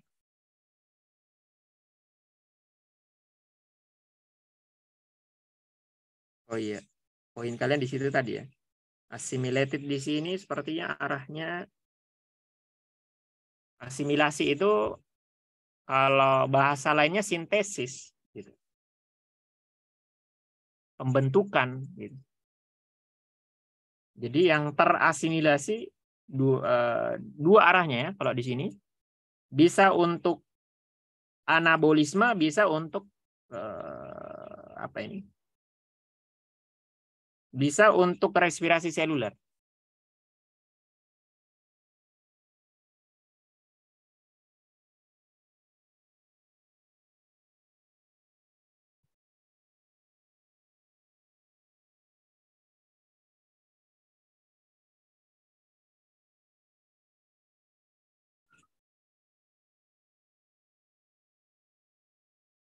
Oh, dia artinya bahasa kalau di sini terjemahan lainnya sepertinya asimilasi bisa dimaknakan dicerna ya. Kemungkinan arahnya sana kalau ini. Tidak dicerna, jadi not assimilated di sini artinya tidak dicerna terjemahannya.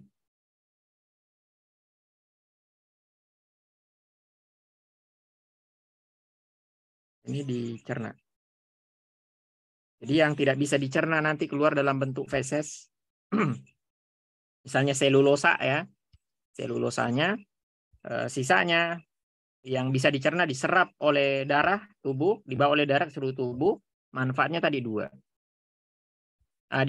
Asimilasi di sini artinya maknanya dicerna, bukan disintesis.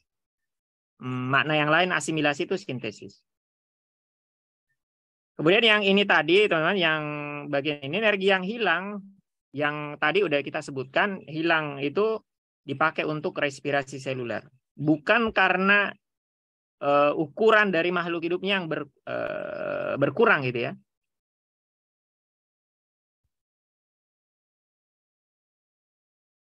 Jadi dia bilang penurunan biomasa itu maksudnya ada tanaman dimakan oleh makhluk hidup berikutnya. Ada rumput dimakan kambing. Kenapa yang pindah hanya 10% gitu? Dia bilang ukuran atau berat dari makhluk hidup berikutnya itu lebih kecil gitu ya. Padahal kan ada kambing dimakan rumput, biomasa apa ini tadi namanya? Kalau dari sisi itu artinya rumputnya seharusnya lebih ringan ya. Meskipun kalau secara umum tadi teorinya yang bawah itu lebih besar gitu kan. Lebih berat gitu kan. Tapi bukan itu alasannya dia hilang 10%, itu bukan karena perbedaan ukuran atau perbedaan biomassa atau perubahan jumlah individunya, tapi lebih ke arah tadi setiap individu itu menghilangkan 90% itu dalam bentuk respirasi seluler. Atau kalau khusus pada hewan ada istilah keluar dalam bentuk pencernaan, karena kan tidak semua makhluk hidup itu hewan. Ada juga yang bukan hewan ya, kayak jamur atau bakteri atau yang lain.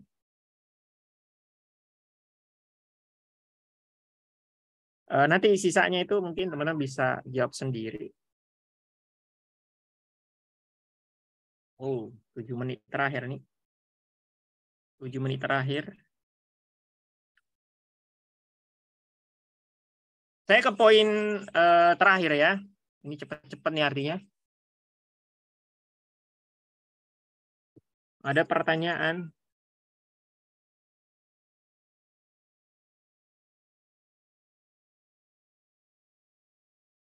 H2O dan CO2 ada energinya.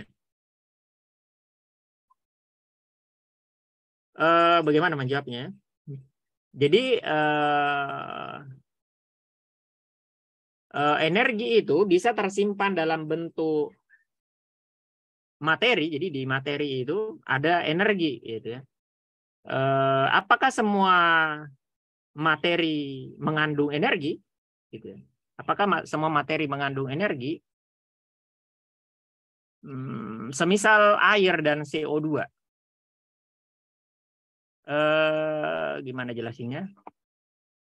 Jadi ada nanti pembahasannya di konsep organisme kemoautotrof, gitu ya. Dia adalah kelompok organisme yang menggunakan zat kimia sebagai sumber energinya. Di antaranya ada nanti ada istilah bakteri nitrifikasi. Di sini ada ya. Jadi kalau bakteri nitrifikasi itu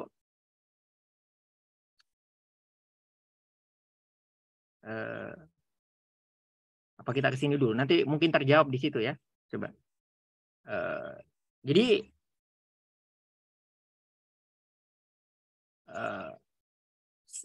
judul besarnya siklus biogeokimia dan aliran energi tadi ya. Ini lebih ke arah siklus biogeokimia. Apa itu? Bahwasanya makhluk hidup dari namanya siklus biogeokimia. Bio, geo, dan kimia. Maksudnya apa? Zat kimia itu bersiklus antara dua tempat, antara geo, bumi, atau lingkungan ke tubuh makhluk hidup, dan dari tubuh makhluk hidup balik lagi ke lingkungan. Ya, melibatkan lingkungan dan organisme hidup. Di lingkungan, zat kimia itu umumnya dalam bentuk senyawa organik. Anorganik maksud saya. Sementara di tubuh makhluk hidup umumnya, meskipun tidak juga selalu, ya, contohnya di tubuh kita ada kalsium, ada fosfor, itu tidak dalam bentuk senyawa organik, tapi ada anorganik, dalam bentuk anorganik juga bisa. Tapi umumnya tubuh makhluk hidup itu berupa senyawa organik. Maka dari lingkungan berpindahlah senyawa anorganik itu ke tubuh makhluk hidup menjadi senyawa organik, dan yang bisa melakukan itu adalah organisme autotrof tadi kalimatnya. Ya. Maka mereka mengambil senyawa-senyawa yang ada di lingkungan dalam bentuk ada kemarin udah kita pelajari ya. Yang utama ada 6 ya. Ada sumber karbon, hidrogen, oksigen, CHO, N, S, dan P. 6 ini yang paling pokok. Maka karbon, C ini pengen dirubah jadi karbohidrat, lipid, protein, dan asam nukleat. Begitu juga yang lainnya. Pengen dibuat 4 biomolekul utama yang dalam bentuk senyawa anorganik tadi. Nah, di alam, karbon itu bisa dalam macam-macam bentuknya. Ya, bisa dalam bentuk metana, bisa dalam bentuk karbon dioksida, bisa dalam bentuk apalagi ada unsur C-nya, ya. Macam-macam gitu ya. Tapi yang bisa diambil oleh makhluk hidup itu dalam bentuk CO2. Diambil oleh tanaman ya dalam bentuk apa? CO2. Begitu juga dengan unsur H dan O. Ini bareng-barengan ya. H dan O masuk ke tubuh makhluk hidup itu dalam bentuk H2O. Sorry. Kebalik nih. O itu masuk dalam bentuk bareng-barengan dengan C ya. Bukan dengan H. Nah, kalau H ini masuk dalam bentuk apa? H2O. Gitu. Kenapa bisa O itu dengan C bukan dengan H? Karena kalau H nanti dipakai di tanaman dalam proses fotosintesis, H2O ini nanti teman-teman dipakai sebagai donor elektron, bukan donor energi ya, bukan sebagai sumber energi. Sumber energinya itu cahaya matahari tadi gitu. Adapun H2O ini dia mengandung elektron. Dia donor elektron dan bukan donor energi gitu. Dia bukan, jadi energinya mungkin ada energi tapi rendah, nggak bisa dimanfaatin gitu. Dia di sini fungsinya sebagai donor elektron. Sehingga nanti ketika dia dipakai di proses fotosintesis, ada namanya fotolisis, dia dipecah jadi H plus elektron plus O2, detailnya seper 2 O2, elektron dan H ini nanti ditangkap oleh NADP di reaksi terang ya. Terbentuk NADPH, masuk ke reaksi gelap untuk menghasilkan C6H12O6 digabungkan dengan CO2 tadi gitu. He dan CO2 ini jadi CHO jadinya kan. C6H12O6. Adapun O2 ini keluar dari daun tanaman ya, dihirup oleh manusia untuk respirasi seluler gitu. Ringkasnya begitu. Kok malah saya hapus semua. Baru ya 1 menit. Adapun N dalam bentuk NH4 tanaman ini ya, kan yang ambil tanaman amonium sama NO3. Adapun S dalam bentuk sulfat, SO biasanya H2SO4 atau SO, ini kemarin udah dibahas seingat saya sih, dan fosfat ya. Nah gitu.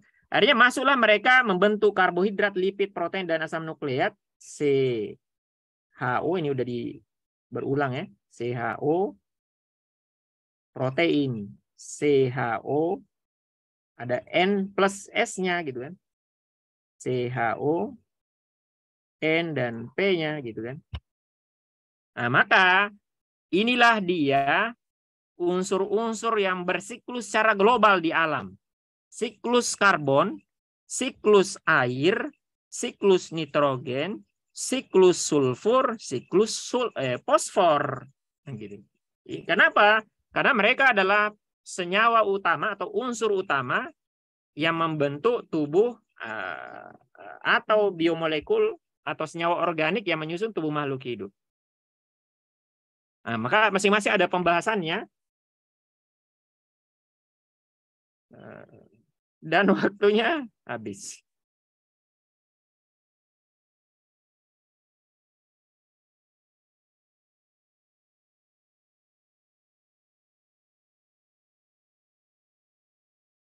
Oke, mungkin saya minta waktunya 10 menit ya. Sekalian saya jawab soal yang tadi, pertanyaan tadi. Kita artinya bahas 1 poin aja dan cuman ini juga yang paling banyak soalnya. Ringkas tentang siklus nitrogen. Siklus di antara yang paling penting di alam adalah siklus nitrogen, ringkas ya. Jadi siklus nitrogen, teman-teman, itu kenapa? Nitrogen ini di alam tujuannya adalah untuk membentuk yang namanya protein dan asam nukleat, protein dan DNA RNA, ya. Di antara biomolekul paling penting di tubuh makhluk hidup, protein dan asam nukleat atau DNA dan RNA. Maka sangat-sangat dibutuhkan nitrogen itu masuk ke tubuh makhluk hidup. Nitrogen di alam paling banyak tersedia di atmosfer, di udara gitu. di udara ya, kandungan udara yang kita hirup setiap saat ini ya, ternyata isinya nitrogen paling banyak.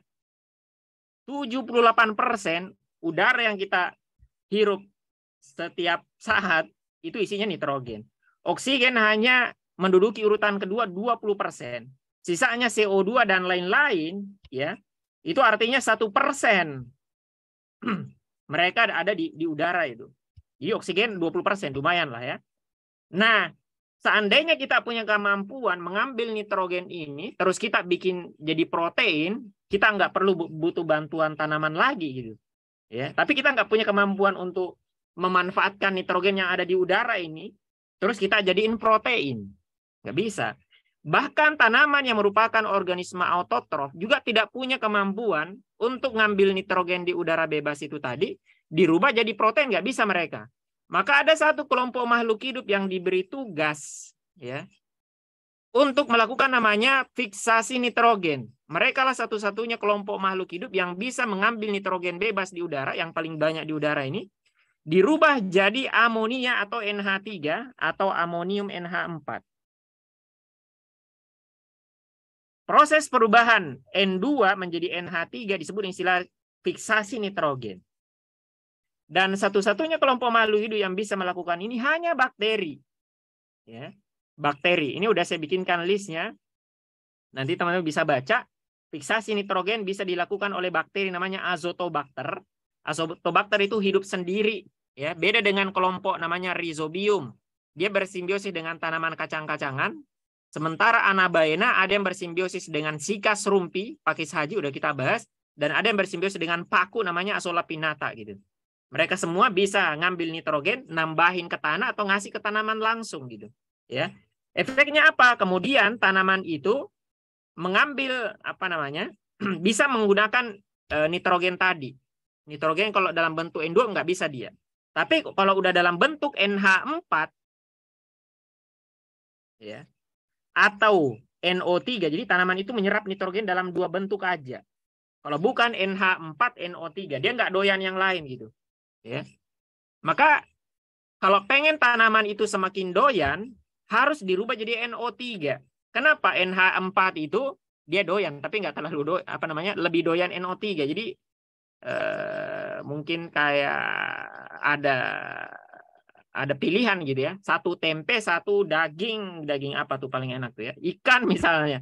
Maka saya disodori dua makanan, saya lebih doyan yang NO3 gitu. Tanaman lebih doyan NO3. Maka ada makhluk hidup lain diberi tugas untuk mengkonversi NH4 menjadi NO3. Dia olah makanan, mungkin jadi sosis,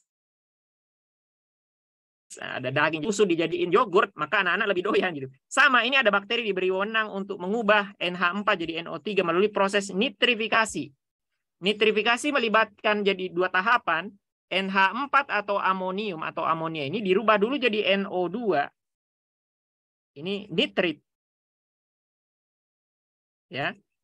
Maka proses perubahan NH4 atau NH3 jadi NO2 itu disebut nitritasi gitu. Nitritasi. Kemudian makhluk hidup berikutnya merubah NO2 jadi NO3 atau nitrat. Maka prosesnya disebut nitratasi. Gabungan nitritasi dan nitratasi inilah yang disebut istilah nitrifikasi, yang mana makhluk hidupnya berbeda ya. Kalau nitritasi yang tahap pertama tadi ya, yang ini di antara makhluk hidup ada namanya Nitrosomonas, semuanya nitro pertamanya sama Nitrosococcus gitu. Adapun yang nitratasi, ingat-ingat cara menghafalkannya, ada kata bakterinya, bakter ya. Nitrobacter itu mengkonversi NO2 jadi NO3. Nah, gitu. Nanti teman-teman tulis sendiri ya perubahannya. N2 jadi NH3, NH3 jadi NO2, NO2 jadi NO3 gitu. Maka udah kita sebutkan dua nama. Fiksasi nitrogen dan nitrifikasi. Nah, ini belum masuk ke tubuh tanaman. Artinya apa? Belum jadi senyawa organik. Ya, belum jadi senyawa organik. Kapan jadi senyawa organik? Kalau masuk ke tubuh tanaman melakukan namanya fotosintesis atau asimilasi tadi nama lainnya. Nah, gitu. Maka tanaman tadi kita sebut, dia mengambil nitrogen itu dalam bentuk NH4 dan NO3. Dia nggak doyan NO2, nggak senang sama sekali. Ya. Masuklah NO3 dan NH4 ini, apa yang terjadi? Di dalam tubuh tanaman, itu ujung-ujungnya nanti dirubah juga jadi NH4. Gitu. Ya. Buat apa NH4? Gitu. Dia akan menggabungkan NH4 ini dengan CO2 dan H2O yang dia serap dari akar. Gitu. Yang kemudian kedua-duanya dipakai untuk fotosintesis, ya, menghasilkan C6H12O6. Ada unsur CHO-nya. Tinggal nanti kalau pengen bikin protein, tambah nitrogen dari NH4, sehingga terbentuk protein. CHON. CHO-nya asalnya dari fotosintesis, ya. Kalau pengen bikin asam amino atau protein, tinggal tambah unsur N yang asalnya tadi dari tanah mereka ambil dalam bentuk NH4 dan NO3. Maka ketika tanaman dimakan oleh herbivore, pindahlah protein itu ke herbivore. Herbivore dimakan karnivor, pindah lagi protein itu ke yang berikutnya. Kemudian yang ini ketika keduanya mati, gitu ya, keduanya mati, mereka dalam bentuk jasad, gitu. Mereka jadi namanya detritus. Jasad tadi, detritus ini akan dibalikkan ke mana? Ke tanah. Detritus itu mengandung karbohidrat, lemak, dan protein. Yang protein, khusus protein, teman-teman, perubahan protein atau asam amino menjadi NH4 itu disebut dengan istilah amonifikasi. Nah, ini tanggung jawab bakteri juga yang melakukan apa? Amonifikasi ini. Nah, namanya siklus, maka harus balik ke alam, gitu ya. Harus balik ke alam.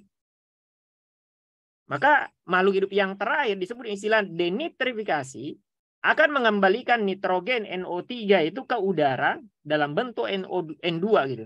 Maka dialah satu-satunya kelompok makhluk hidup yang ada di sini kita katakan mengurangi kesuburan tanah. Gitu. Nah, dikatakan meningkatkan kesuburan tanah kalau kita bikin kalau dia bisa meningkatkan jumlah senyawa yang disenengin tanaman. Dikatakan subur itu kalau tanaman jadi doyan atau jadi senang gitu. Ya. Tapi ini malah dia kurangi jumlahnya. Kalau yang lain tadi fiksasi nitrogen, amonifikasi, nitrifikasi, ini semuanya meningkatkan kandungan nitrogen di tanah atau setidaknya kita sebut menyuburkan tanah gitu. Tapi kalau yang ini menurunkan kesuburan tanah. Maka ya poin terakhir nanti silahkan dijawab sendiri ini materinya biar saya terjawab pertanyaan teman yang tadi ya. Di antara bakteri kemoautotrof namanya Nitrosomonas sama Nitrosococcus ini termasuk Nitrobacter ini, semua bakteri yang berperan dalam nitrifikasi itu termasuk bakteri namanya kemoautotrof. Kemoautotrof. Gitu ya. Maka bakteri kemoautotrof ini bisa menggunakan di antaranya tadi bakteri nitritasi dan nitratasi ya. Kita bahas yang nitritasi aja, meringkas waktu. Ya, jadi bayangin, dia pengen mengkonversi CO2 ya, CO2 merubahnya jadi apa? Mungkin CO2 plus H2O lah begitu ya. Anggaplah begitu. Pengen berubah jadi apa? C6H12O6. Perubahan CO2 dan H2 menjadi C6H12O6 ini butuh energi. Ya, butuh energi. Kalau pada tanaman dia pakai foton. Gitu. Kalau pada bakteri kemoautotrof dia pakai zat kimia. Zat kimia apa yang dia pakai gitu ya. Untuk bakteri nitrifikasi dia pakai NH3.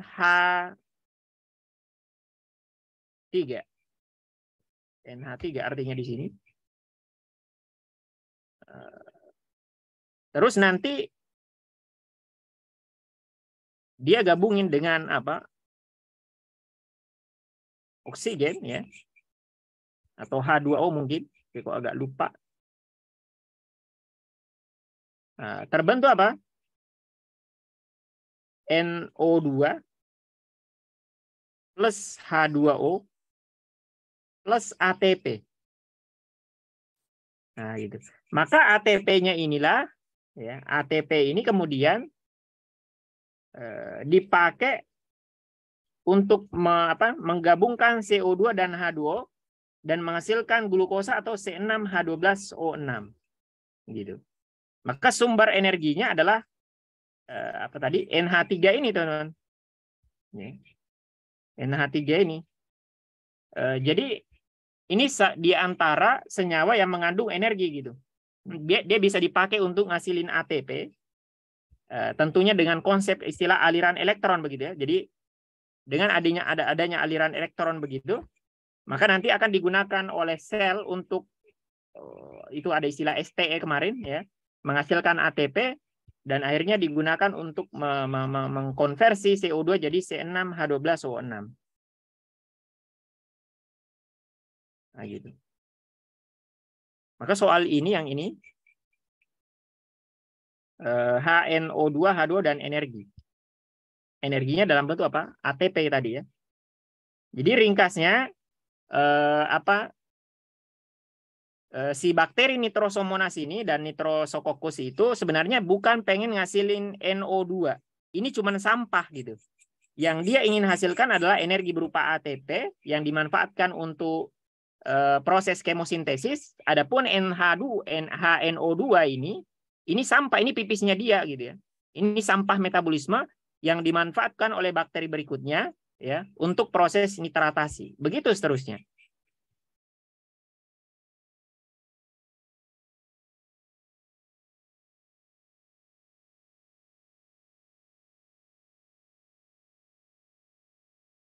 Oke.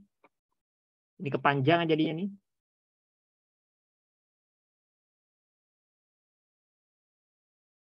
Ada pertanyaan lain, teman-teman?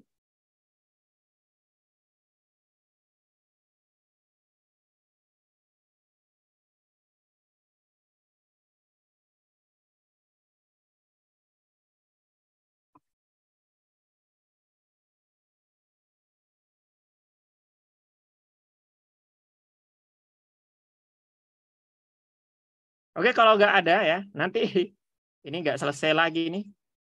Nanti teman-teman coba silahkan jawab sendiri ya. Kalau ada hambatan ya di dalam menjawab soal-soal yang ada di sini ya, silahkan ditanyakan saja ya. Mudah-mudahan saya bisa jawab. Artinya untuk pertemuan berikutnya kemungkinan kita harus sudah masuk ke bab yang lain. Dan kalau ada yang kayak gini mungkin ya di kesempatan yang lain. Kalau kita ada waktu ya sebelum kalian ujian kita bisa bahas sisa-sisa soal atau materi yang belum rampung begitu ya. Saya kira itu teman-teman untuk pertemuan malam hari ini ya. Lebih dan kurang saya mohon maaf ya. Mudah-mudahan dimudahkan langkah teman-teman semuanya sampai akhir ya. Dimudahkan juga di ujiannya nanti di hari H. Kemudian bisa lulus di tahun ini, bisa kuliah juga di tahun ini sesuai dengan minat ya, sesuai dengan mimpi teman-teman semuanya. Saya kira itu saja, kita tutup. Selamat malam. Assalamualaikum warahmatullahi wabarakatuh. Waalaikumsalam warahmatullahi wabarakatuh. Terima kasih kamu, No. Ya, sama-sama.